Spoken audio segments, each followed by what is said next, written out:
I've made videos the last couple of years saying this is not going to be the year for Star Citizen, but I'm hearing more and more that this is the worst year ever for the game.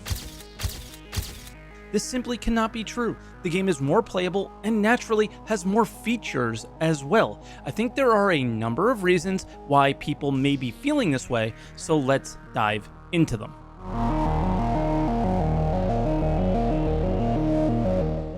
Let's start out with expectations.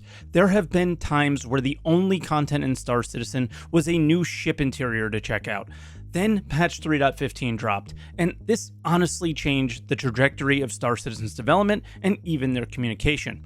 The patch came with the first instances of looting, personal inventory, medical gameplay with down states and healing tier 0, hospitals with respawn points, reputation that unlocked additional missions. This is where you would build rep with security companies at underground bunkers that would provide new types of missions to try for each level of reputation. Then stability. Servers were just more stable, and if they did crash, they implemented 30k recovery where you would not lose your cargo and the objects inside. I feel since this patch was dropped, the bar was set, and the stability continued through 3.16, where it was probably the most stable patch we've ever had to date. But Star Citizen is about to become a victim of its own success, and for the first time, it wasn't just financial success.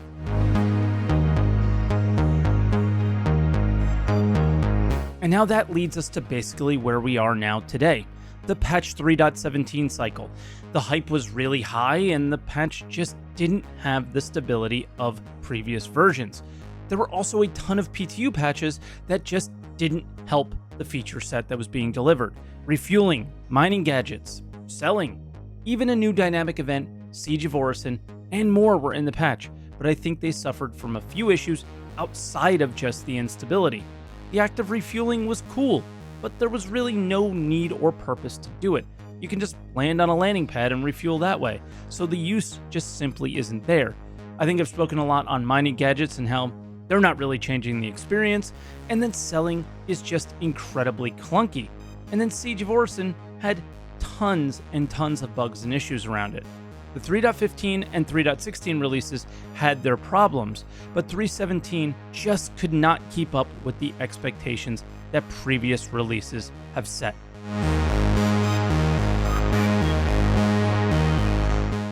I think a huge part of current issues people are having with Star Citizen is the fact that 3.17 is still the present, and the 3.18 to 4.0 feature just isn't very clear. This week, there will be a Star Citizen Live on persistent entity streaming, which should enable full persistence in the game at some point, and having some answers in that update should really help.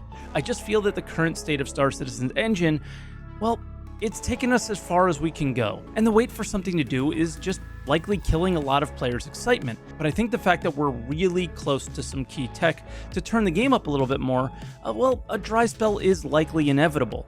Star Citizen 3.18 is not a patch they can just throw out there and see what happens.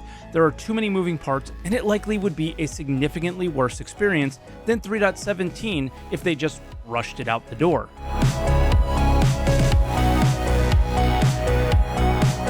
Star Citizen in 2022 so far has not been great, but my expectations never started high.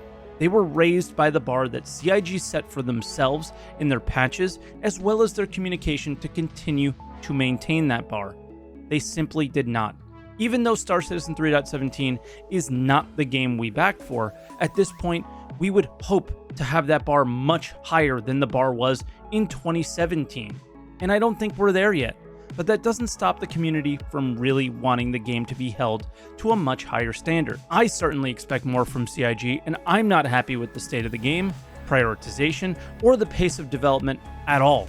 But this certainly was not and will not be the worst year in Star Citizen's history.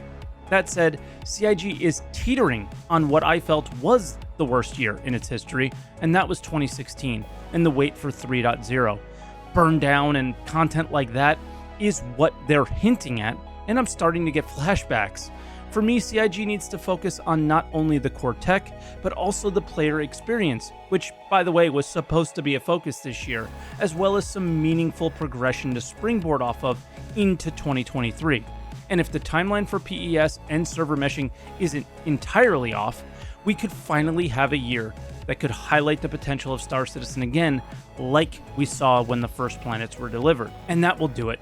Let me know down in the comments how you feel about Star Citizen's year so far, and what was the best or worst time for you in Star Citizen's nearly decade-long history now.